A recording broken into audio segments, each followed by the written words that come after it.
Hi, welcome. This is Dr. John DeMartini. This is one of the most amazing and inspiring shows that you can listen into. If you want to be on the edge of your seats, if you want to open up your heart, if you want to expand your mind, and you want to meet incredible people, stay tuned because you're just about to experience a transformative radio show that will change your life. And you're listening to the Dr. Pat Show that's coming up right next. Welcome to the Dr. Pat Show. Talk radio to thrive by. Powerful, inspiring, and coming to you live, bringing you stories of people like you and me, busting through and living life full out. Get ready to dare to wonder what your life would be like if you knew you could not fail.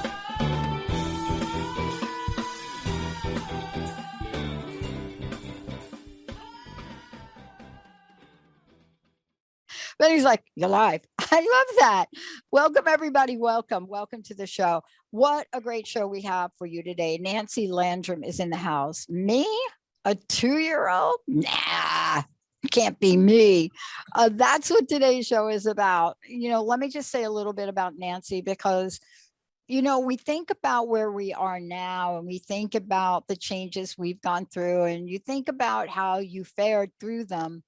One has to be looking at, and I know I've looked at it for myself, when you are in close quarters with people, when you are in uncertainty, when you are fill in the blank for yourselves, it doesn't matter, you fill in the blank. I mean, honestly, I just went through this in my dentist's office, right?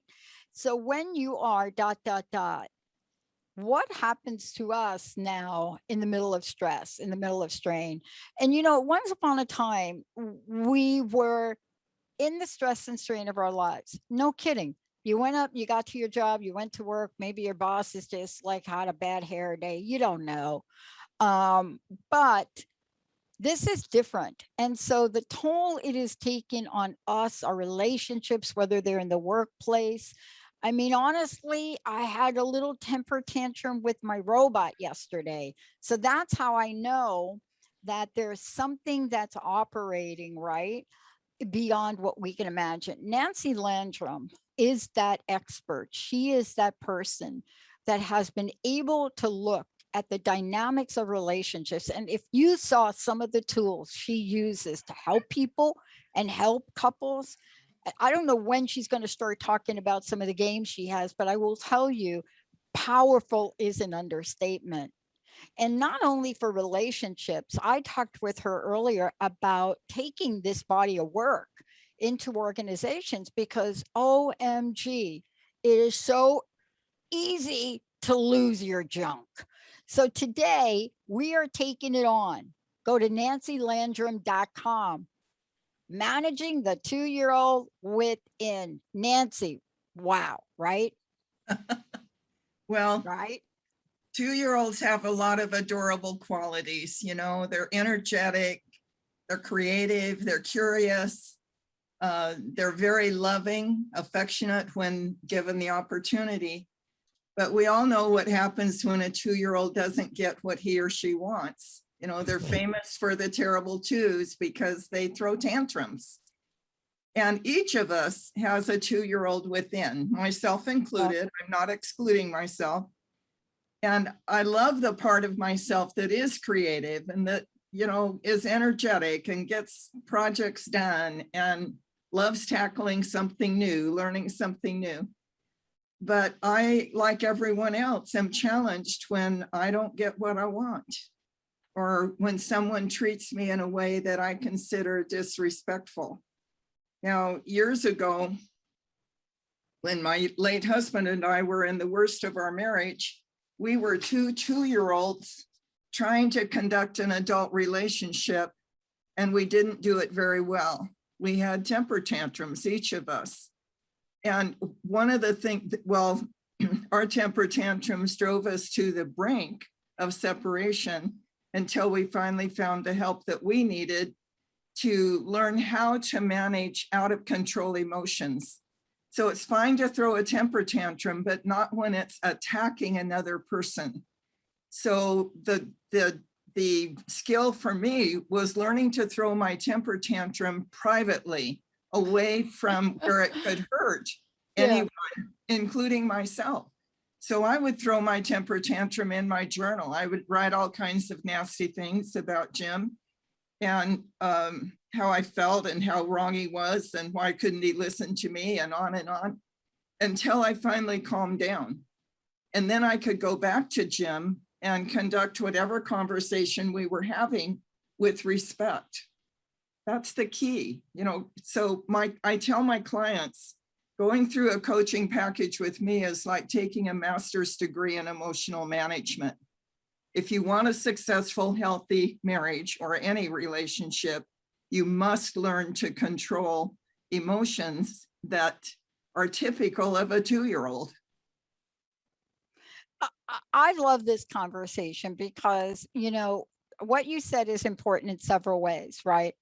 And one of them is there's a way that you can self-express your tantrum. Now, I will tell you, I had a moment yesterday with my robot, and it wasn't about my robot. You know, we all get into, sometimes what happens is, you know, we do our best to show up in the world, but sometimes we all have off days. You know, we're not perfect. And, you know, I was not having an off day, but I had an off practice day. And it didn't matter what I did. This is the darndest thing, but it's so metaphoric for what you're saying. It didn't matter what I did. I could not get this arm to go from here to here. I don't care what I did.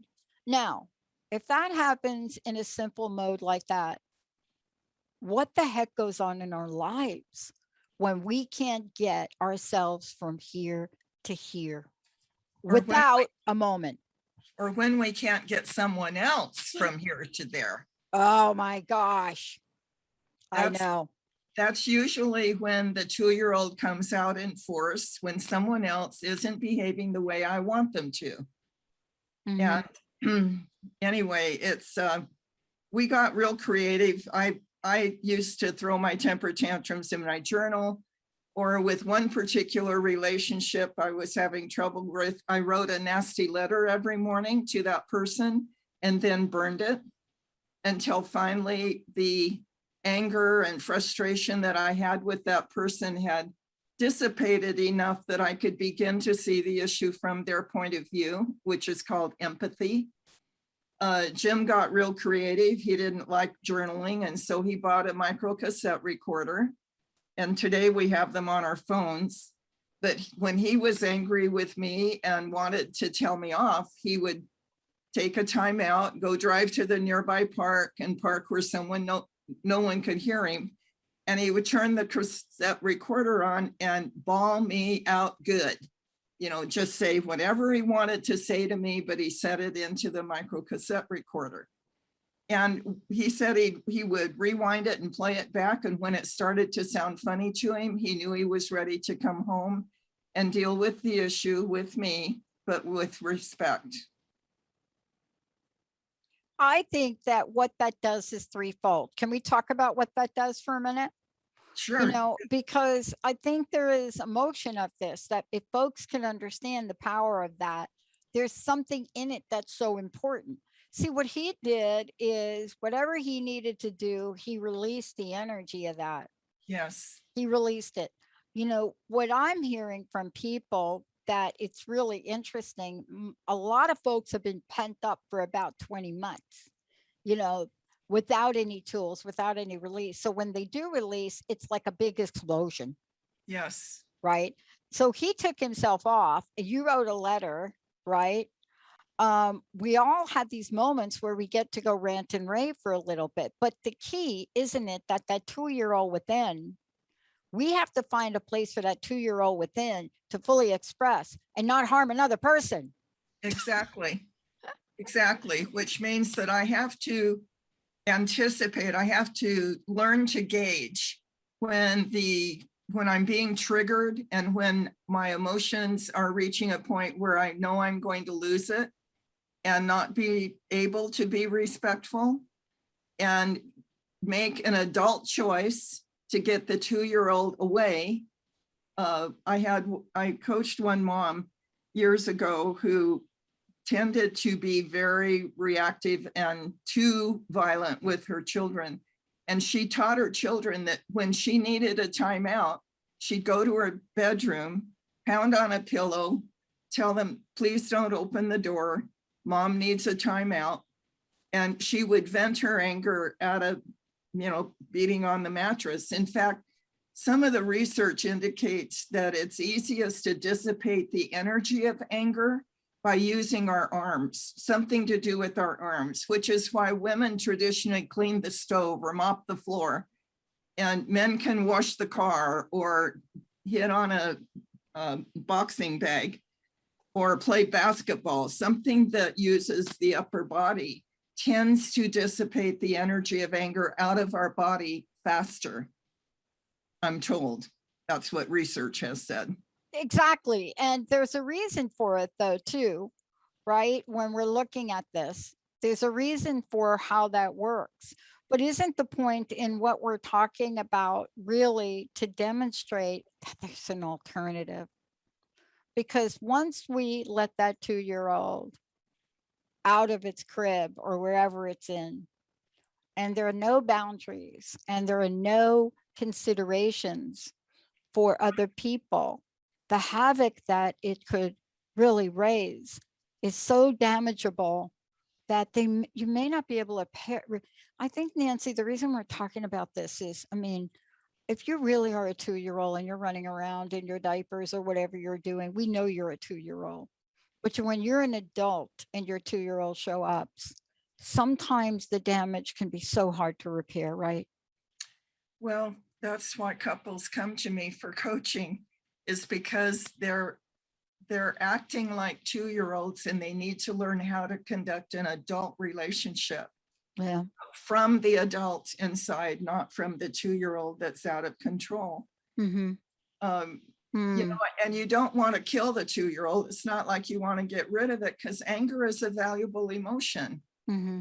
And creativity and joy and affection and all those things also come from the 2-year-old. But when the 2-year-old is allowed to react without any control, once in a while you see in public a 2-year-old throwing a tantrum. And if it's a wise parent, the wise parent just picks them up, holds them where they can't hurt themselves or anyone else, and waits for the storm to pass. And once the storm has passed, then maybe they can reason with the 2-year-old. But I remember my niece telling me that her grandson was throwing a temper tantrum, who was about 2, because he wanted to play with her guitar picks. And she took them away from him and he threw a tantrum. And she just held him and kept saying, I'm sorry, Grandma can't let you play with everything. They were small enough he could have swallowed them. She didn't want them to get lost. She just kept saying, I'm sorry, I can't let you play with everything. So when I was in danger of losing my temper, I literally had to clamp my jaw shut, because mine came out mostly in vicious words, clamp my jaw shut and say to my 2-year-old inside, if I let you say what you're about to say, you're going to have to apologize later. Do you want to apologize? My 2-year-old hates apologizing. And so she would say, no, I don't want to apologize. Then let me take you away. Let me call a timeout so that you can vent your anger in a safe place, not at Jim or not at one of the children, not attacking anyone else. Because if I let you have your way right now with your anger, you're going to do damage that will need repair. And repairing is not much fun.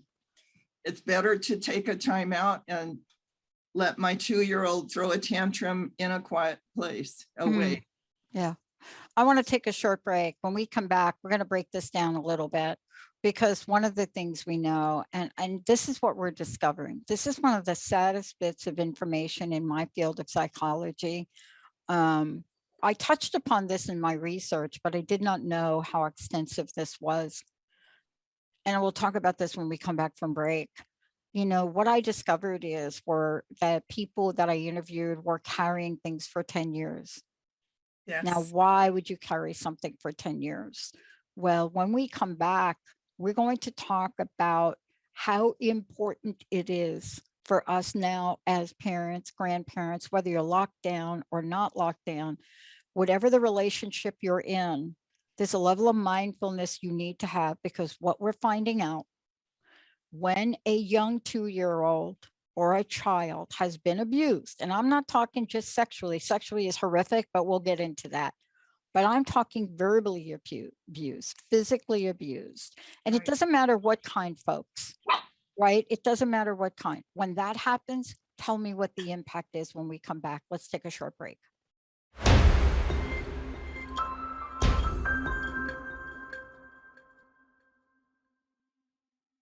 Yeah, how many 2-year-olds out there? How many of you have just been right in the middle of a marriage breakup or relationship breakup or any kind of breakup or friendship breakup or family breakup? I mean, yeah. When do the 2-year-olds really come out? Thanksgiving and Christmas holidays. That's when the 2-year-olds, they're like all dressed and ready to go. But today we're talking with Nancy Landrum, because this is a body of work that she does as a coach, relationship coach and beyond, to help people understand not just the healthy boundaries, but what to do. And what I love about Nancy's work is she's never telling you to suck it up. And that's really why couples work with her, because there are results that you get that will help you if in fact this is where you want to go. And if that's not where you want to go, even though breaking up is hard to do, there's a way to do it. Nancy, what's the best place? NancyLandrum.com, right? Your website for folks. Yes. We're talking about the 2-year-old today. Let's talk about, we know how the 2-year-old may show up in relationships. Let's just talk about what that looks like. But also, what if, like I said before the break, this 2-year-old has grown up in a maybe horrific situation? And when I say that, many people want to dismiss verbal abuse, and I don't. But No. what happens now if that 2-year-old shows up? All of us bring our wounds with us into any relationship. And the more intimate the relationship, the more important it is to us, the more our wounds show up. It's like a bruised place. When the bruise hasn't healed and you touch it, it still hurts. And if you haven't healed from wounds in the past, or you haven't known how to deal with the wounds from the past, then you're kind of doomed to recreate them in your current relationships. I have a current client who was severely abused in a past relationship, and she and her current partner are trying to create a healthy relationship now, but little things will happen that trigger the trauma and the panic from this past wound. In fact, I was communicating with her this morning to give her some ideas about how to take care of herself when she feels a panic attack coming on. Even though the current relationship isn't mistreating her the way the previous relationship did, she still gets that panic attack reaction whenever there is anything that even remotely reminds her of discord, of conflict, of not being treated exactly the way she wants. So if the 2-year-old inside of you suffered abuse, either verbal, physical, sexual, doesn't matter what kind of abuse it is. In fact, there's 4 different kinds of abuse that can happen in adult relationships. But if you've suffered verbal abuse, and the 2-year-old will react in 2 ways. Will either fight back and get really tough and determined to not let it get her down or him down, or will push through it and might become very aggressive in adult life, might become very controlling in adult relationships as a way of protecting herself from having that kind of abuse take place again. or the 2-year-old will become very submissive in an attempt to keep herself safe. And in that case, the 2-year-old becomes a professional victim. Like in any relationship, they see themselves as the victim and they only react as a victim. They're not able to set appropriate boundaries for themselves. They tend to choose partners over and over again that recreate that kind of abuse. So they're a victim at work, they're a victim in their marriage, they're a victim as a parent, they're a victim as a friend.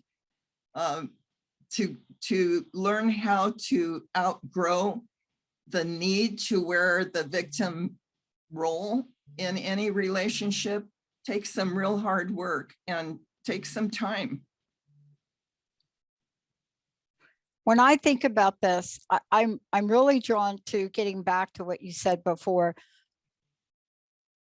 I think one of the hardest things, Nancy, and tell me if I'm wrong on this, and that's why I think many of us who've really had to work on our lives and ourselves, what we have found is it is close to impossible to do alone. At least I have found that.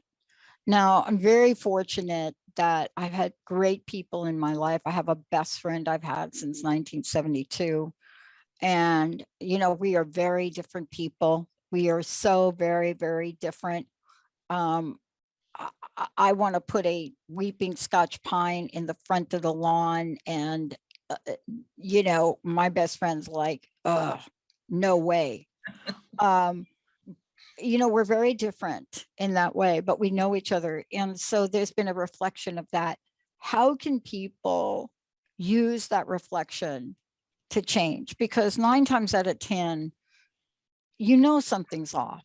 I mean, you know, you can feel it in your energy field, you know, you're off, but you don't know how to even hit the pause button. You know, you're not quite sure. God, I am feeling like a victim, but you don't use those words, Nancy. You just feel like, why is everybody ganging up on me? Hello. Now, if you're metaphysical, you're like, why is the universe ganging up on me? I got to take that back, universe, because I don't actually believe that about me. But isn't that part of the sense of things?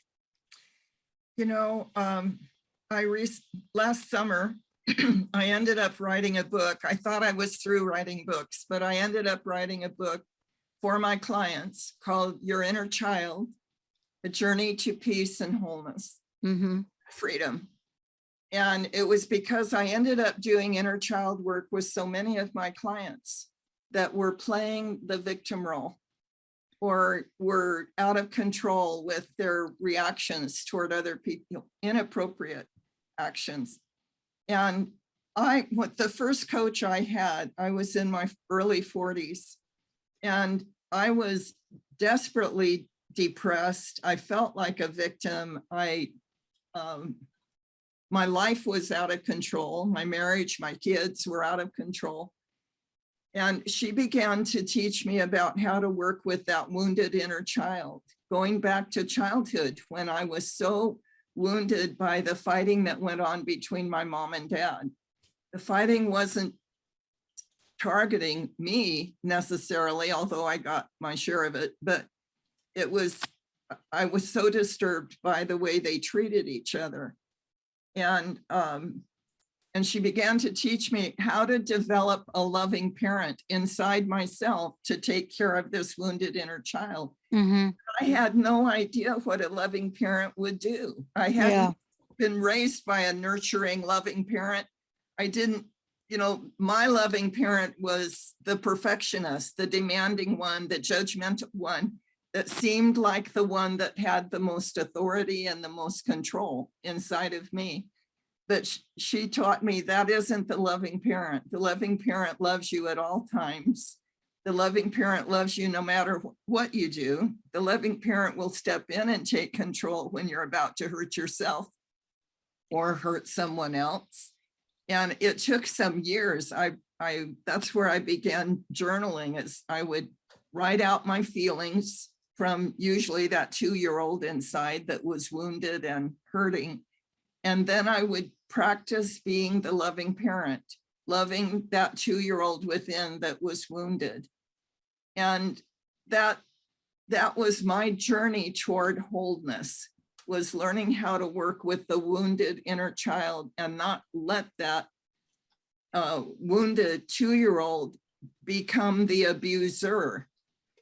I had become the abuser in my verbal disrespect for my husband and sometimes with my children.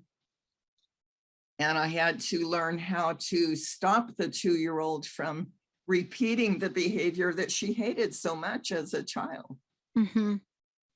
Mm-hmm. Now, the loving parent was not an easy role for me to learn because I hadn't had a model at an early age. So Jackie became my model for quite a while. She would read my journal and tell me, you know, this isn't what I mean by a loving parent. And this is how the loving parent speaks to a beloved child. And I'm starting, you know, I'm finding one of my current clients is needing that same kind of modeling right now because she doesn't know how. She doesn't know how to love herself.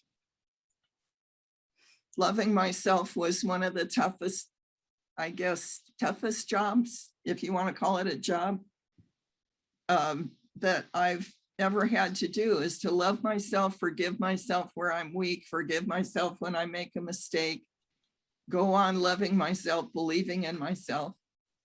That's been a big challenge for me. Yeah. What you shared is so critical to people listening today for a lot of reasons. And let me tell you why. What I shared with you during the break is what we're discovering, Nancy, is so many people are exactly in the mode you're in. There's so many people that have been raised and have grown up in a certain way. And the world we live in today, it just doesn't work for, or it just doesn't fit. And, you know, what I hear you saying is by acknowledging this in your own journey, now you can help other people because now you see it coming when people don't see it coming, right? Right. And isn't that sort of the first step? Because if we're not really, you know, we just go on in our lives, we don't see it sometimes. We especially don't see it if this is a pattern in the way we've been operating.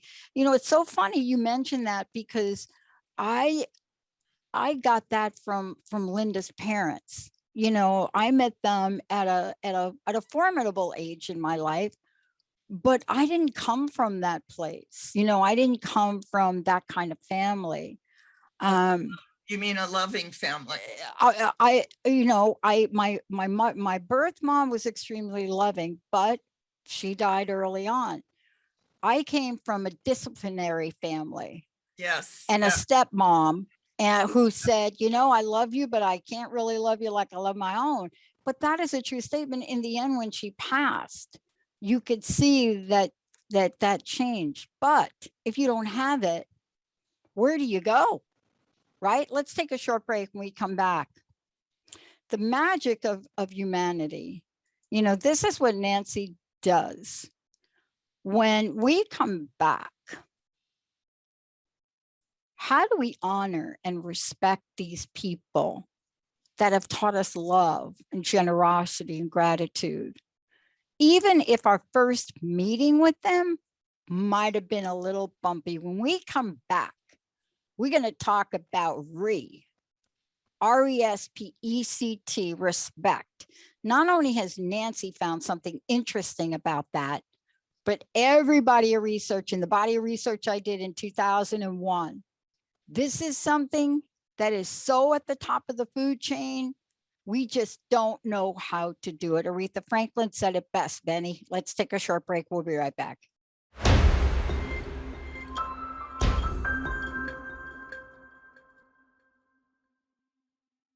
Back in the day, Benny, when Aretha was out there, Ms. Aretha was out there, demanded a level of respect. And boy, it's beautifully done in the movie. When that thing hits everybody, you'll get a lesson in what respect is. Today, we're talking about respect as the foundation of lasting love. And why this is so important is to ask yourself, Does the 2-year-old within you know what respect is? I don't know. Nancy, we're going to talk about this for a minute, but for those of you out there, please visit nancylandrum.com, please. This is the time where the statistics, the numbers are coming in. We know you've been on stress. We know you've been under strain. This is the time where you don't take this journey alone. And it doesn't matter if you're in relationship with someone, a partner otherwise, or you're struggling in a work environment. I'm finding work environment relationships now are just really, really difficult for people. To the point where now in the Washington state, with us having a mandate, I had to walk into the room today and say to everybody, look, I got to give you masks so that when you walk down the hall to go to the restroom, boom, like that. These are the kinds of tensions we're having. But for somebody like me, I'd rather wear my mask and shut down and not have any business. But how do you handle them? How do you do this in relationship? What is and why is respect the foundation of lasting love? This is really an unusual thing to talk about today when we're talking about 2-year-olds. Can a 2-year-old learn respect, Nancy? Absolutely. If the 2-year-old has a loving parent that will stop that 2-year-old from getting out of control, or at least getting out of control in a safe environment rather than out of control by attacking someone else. In preparing this topic today, I thought I was harping on something that I seem to cover almost every interview, but it's so core, it's so central to creating and enjoying healthy, loving relationships. It has to have a foundation of respect. I use an illustration with my clients where I draw 2 circles, and one represents me and one represents you. But in the middle, there's this loving, there's this separate entity, a third entity called our relationship. And we both contribute to the relationship. And depending on what we contribute, that relationship is either solid and safe, a safe harbor for both of us, or it is fractured and broken and vulnerable to a lot of different things, vulnerable to abuse, vulnerable to infidelity. We talked about infidelity last month, and it's the cracks in the relationship that are not being, the relationship isn't held together with solid boundaries. So the cracks in the boundaries of the relationship leave it vulnerable to things that will damage the relationship or will damage those around you. I want to talk about the cracks. And the reason I want to talk about the cracks for a minute is that I think we all have cracks. And I have learned so much from my cracks. So I want to give you a little example. I want you to compliment. I want you to comment on it, because this is a woman that without her, I wouldn't have learned. I learned a lot about respect from my stepmom, and I learned it in a very interesting way. But for me, I was that kid that just didn't feel great about herself. It didn't matter. I mean, you wouldn't know that now, but that's my Achilles heel, and when I met Joan, Linda's mom, I must have been 22, 23, something like that. And I never walked with my head up. I mean, honestly, this was me. Can you see me on the camera? I don't know if you can see me. I can see you. That is a sign. Now, people that see that sign and know that sign understand it. And I walked into Joan's house and was introduced to her, Linda's mom, and everybody called her Joan. And you walk in and you get introduced and you're like this. Joan said to me, let me tell you something right now. You're coming in my house, you got to do one thing. You need to lift up your head and look me in the eye. That was the last time I walked with my head down. Oh, bless her heart. Oh, bless her. And bless you for hearing it, for hearing the message. Oh my God. You look into those piercing blue eyes and that fire of that Irish woman, I'm telling you, that was, but she did it in a way where this was about love. And she Yes. said, since I want to see you, I want to meet you. I don't want to look at the top of your head. And then we went on. Yeah. I said exactly the same thing to a male client of mine recently who spoke very low. It was hard to hear him and his head was always down. He was kind of looking up through his forehead. And I said, that has to change. Yeah. You're presenting a victim to the world. Yeah. And that isn't who you want to be. I know you. That Yep. isn't who you want to be. Yeah. People deserve to look you right in the eye, Mhm. to see who you are and present yourself with more confidence. Now, I understand lack of confidence. It's been a lifelong battle for me to build self-confidence and belief in myself. I still have to work at it. It's not an easy thing for me, but looking someone in the eye when you meet them and, saying hello, how are you, or shaking their hand when we're allowed to touch hands. All of that is saying to the world, I'm open to be known and I want to know you. And it's just like the basis of respect that has to go into a marriage relationship daily, moment by moment, day by day. Yeah. Yep. And I want to just say to everybody, go to Nancy's website, nancylandrum.com, and you're going to see all the books we've talked about, everything from how to stay married and love it, to really looking at, this idea of your inner child, a path to healing and freedom. But, you also were talking about something else, and let's talk about disrespect for a minute. Yes. Because I think part of that with Joan was a symbol of disrespect, like in some way, right? Like Yes. a symbol of disrespect. Now, that I wasn't disrespecting her, but from her perspective, I want to talk with you about how disrespect shows up, and people may not even know it, right? Because love without this level of respect is not going to last.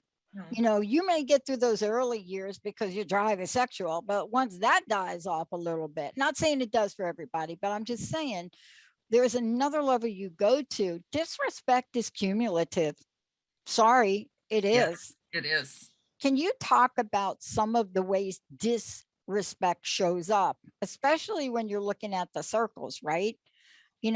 Let's talk about a couple of ways it shows up.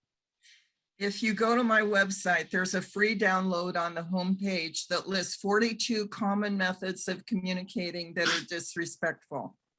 And almost everyone in our culture uses at least a few of them. Some of them are more damaging than others, like being unfaithful is enormously disrespectful to your partner and to the relationship. But if you constantly interrupt your partner and don't let them finish what they're saying, it's like Chinese water torture, one drip at a time constantly adds up to a feeling of being disrespected. So what it looks like, my favorite was sarcastic put downs. I'm really good with words. I was good at sarcastic put downs. So I would throw those at Jim when I thought I wasn't being heard or he didn't pay attention to me. Or if he didn't hear me when I said something quietly, I would say it louder. So eventually I became a yeller. His disrespect was running from conflict rather than addressing conflict. So he would try to, he'd leave home for a few hours and think he would come home to a quiet wife. Well, when he left, I just got more angry than ever because to me, I interpreted that as abandonment. Like, stay here and work with me. Don't just bail out on me.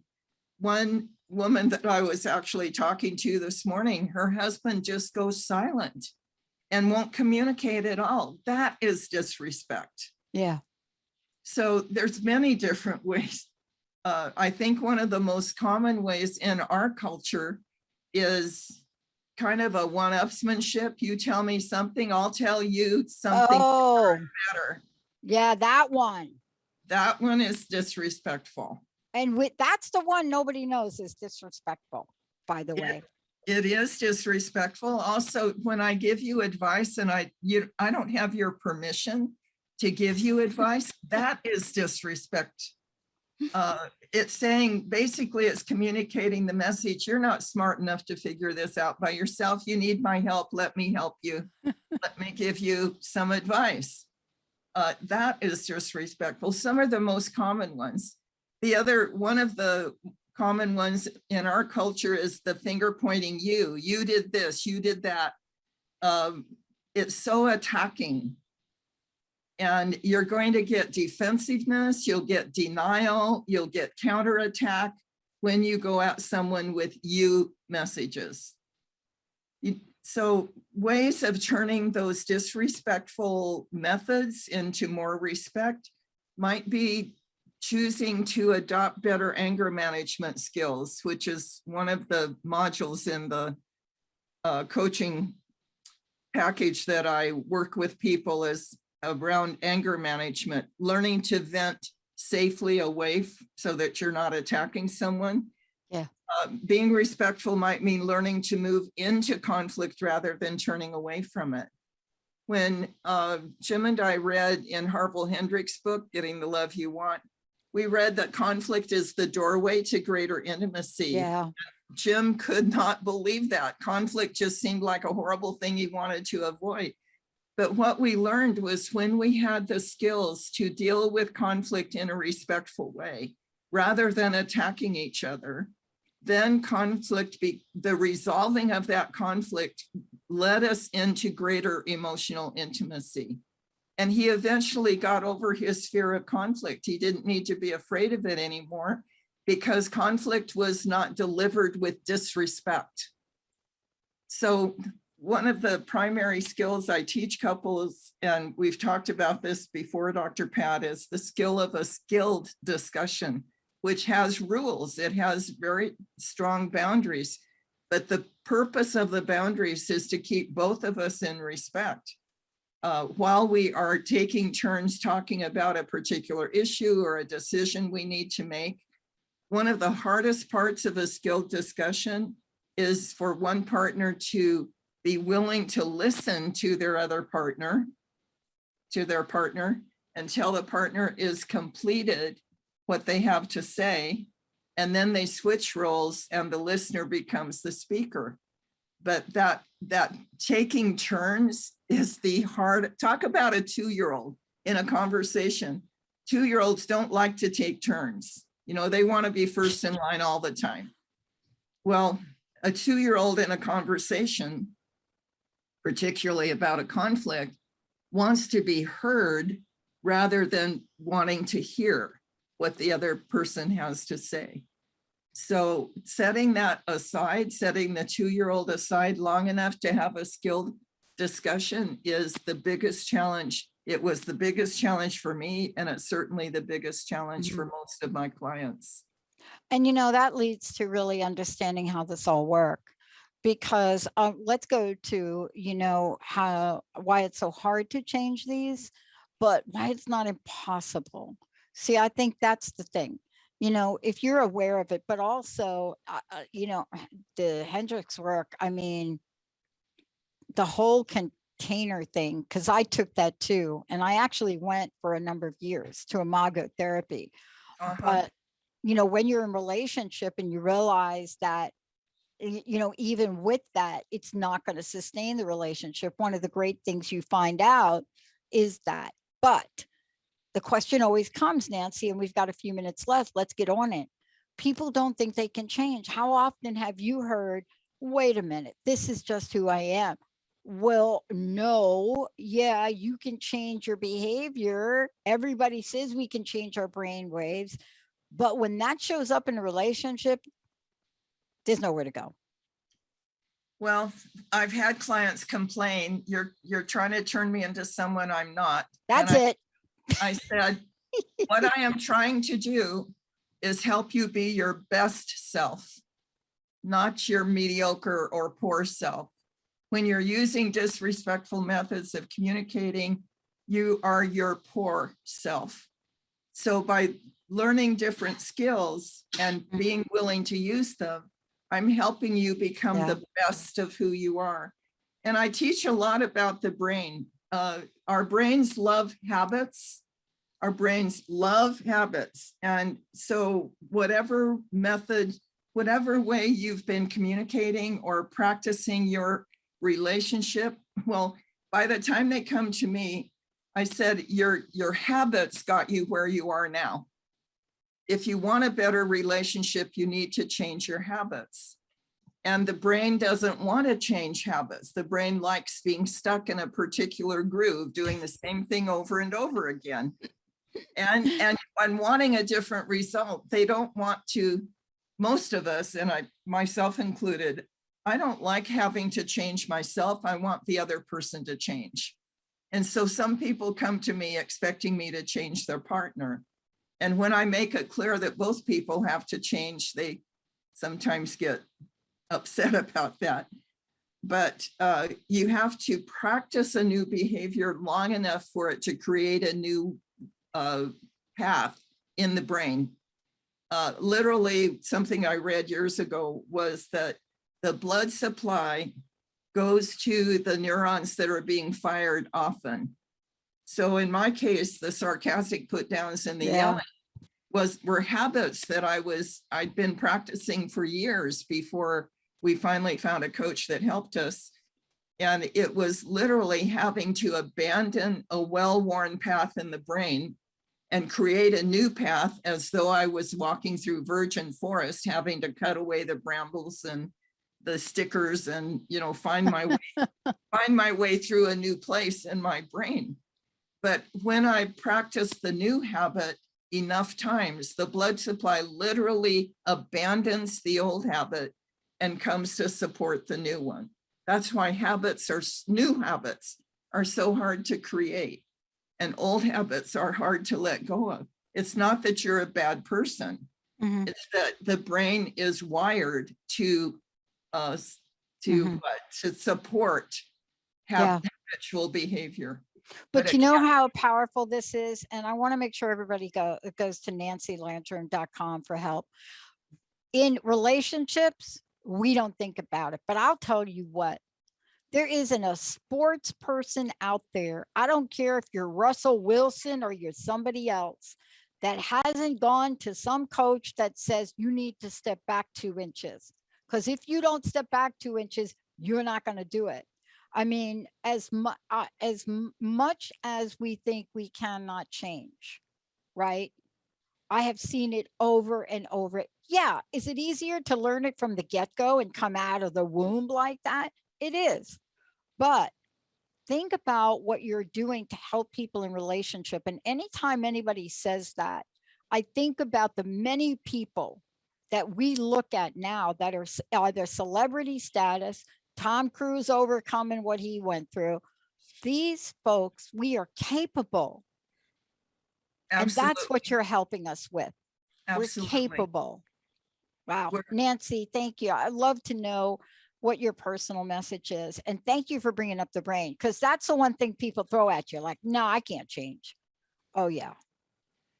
Disrespectful behaviors will never, ever give you the happy, loving relationship you crave. If you want a happy and loving and lasting relationship, then you must learn how to deliver yourself and your messages in a respectful way, period. nancylandrum.com. And I want to leave everybody with this. Nancy knows, I know what this time has been like for you. We know the stress level we've been through with you. The thing that we will say to you is, this is not without getting help. This is something you can get help with. Even if your partner doesn't want to do it, you can get some insight. Don't wait for him or her. Don't wait. And for those of you out there that are part of LGBTQ community plus, the door is open here. This is for you as well. Nancy, I can't thank you enough. Thank you, Dr. Pat. My pleasure. Yeah, going to see what my 2-year-old wants for lunch right now. Let's take a short break. Thank you, Benny. Thank you, Jamie. We'll see you in a few minutes. Bye-bye.